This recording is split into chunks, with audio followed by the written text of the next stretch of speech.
These renegades must be called out. Lastly, for avoidance of doubt, Honorable Farah Maalim, who until now has been Wiper Democratic Party's deputy leader, stands expelled from the Wiper Democratic Movement for violating the Constitution and the rights of Kenyans, and even abusing Kenyan mothers. Thank you, and God bless you. Mheshimiwa Kioni seems to have staged a civilian coup because he has refused to constitute the IEBC.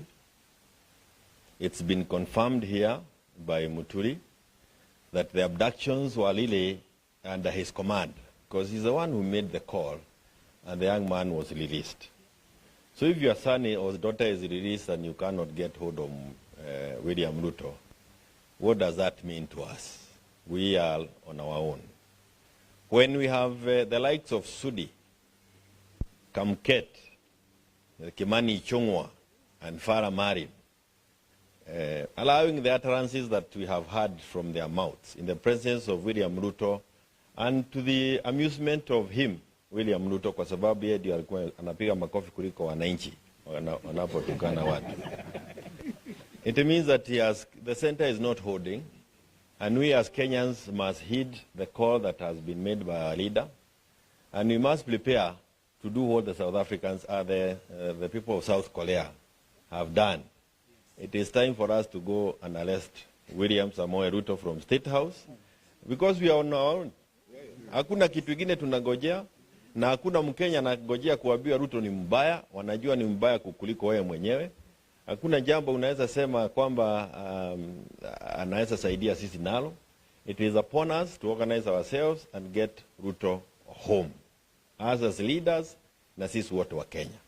And I want to add this: any person within the KK administration who chooses to remain until the end, or who chooses to leave earlier than the end, and the end can be earlier than that end you think of 2027, wewe usikuje kutumiwa kuleta mambo ya kugawanyishwa kati yetu.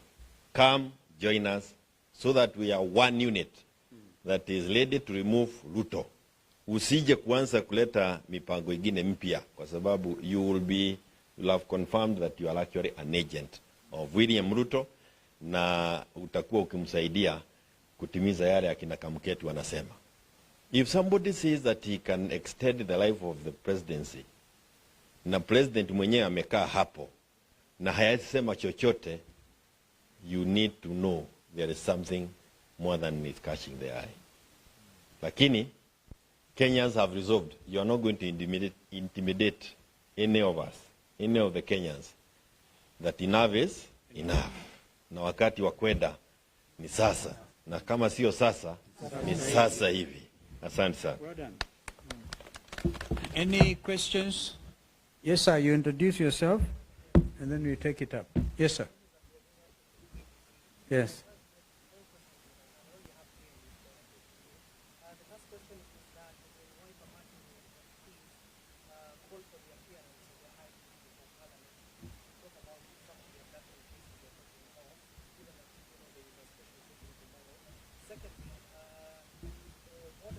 Given to the members of parliament, there are some MPs who are threatening to impeach the public. We have witnessed some of nominated members of parliament, even sitting members of parliament, where they were even expelled from the house, but yet till today they are still there.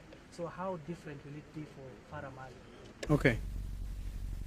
First of all, on Farah, he himself knows in his own mind, and it's for me a matter of grave, it's very heavy on my heart, because I've known Mheshimiwa Farah. I used to be a reformist, campaigned for him seriously in Dadaab, against that time an ODM candidate, and we won for Wiper. Therefore, it doesn't give me any pleasure. Even if, because there's that thing they always follow in the Constitution, unless somebody resigns in writing to Mr. Speaker, right? He will still sit there, like those renegade Jubilee MPs. who are expelled. We know this.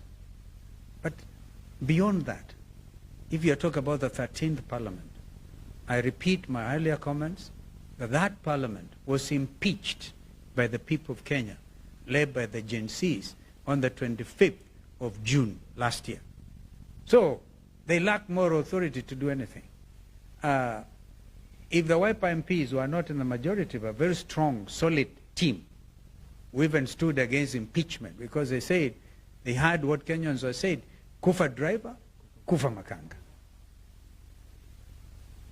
Even if they bring that motion to oppose impeachment, but have we not heard Mr. Muturi tell them, bring it on, impeach him. But before you impeach him, please note you have been impeached by the people. That is the situation as it is. It's only that you cannot get arrest all of them like the Koreans did. And please, the reason the President of South Korea was arrested in State House was because he acted in contravention of the Constitution by declaring illegally martial law in South Korea. That's why eventually he was arrested. We are talking about Mr. William Ruto, who has acted in contravention of the Constitution he swore to protect. The next round of demonstrations will go to arrest him. So, well, that's why my brother here is asking you, either pre or before or whatever, what the judge said. Let him first appear in court. It's a waste of time to call him to a compromise thing. Kumbuka, state capture of parliament.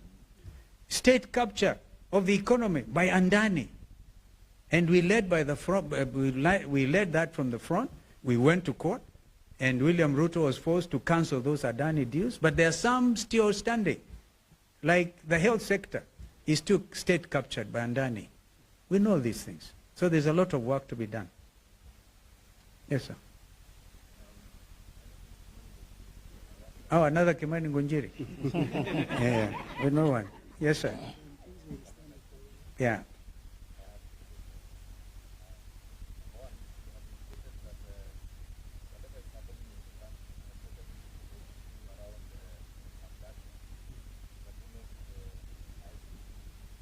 Yes.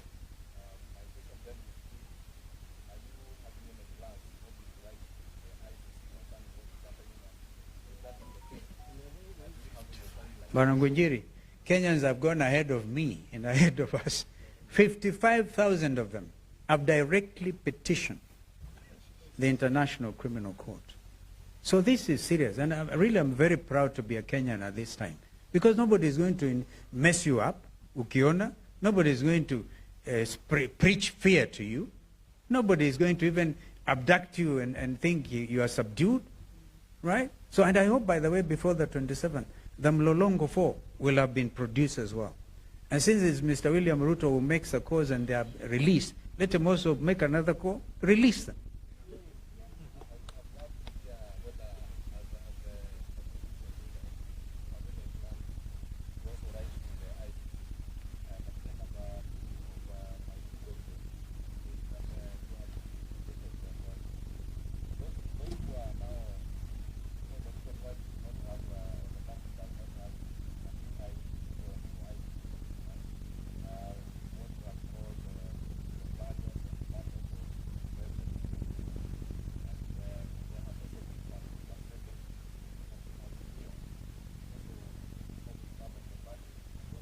We dealt with that matter before, Bwana Ngunjiri. If you're referring to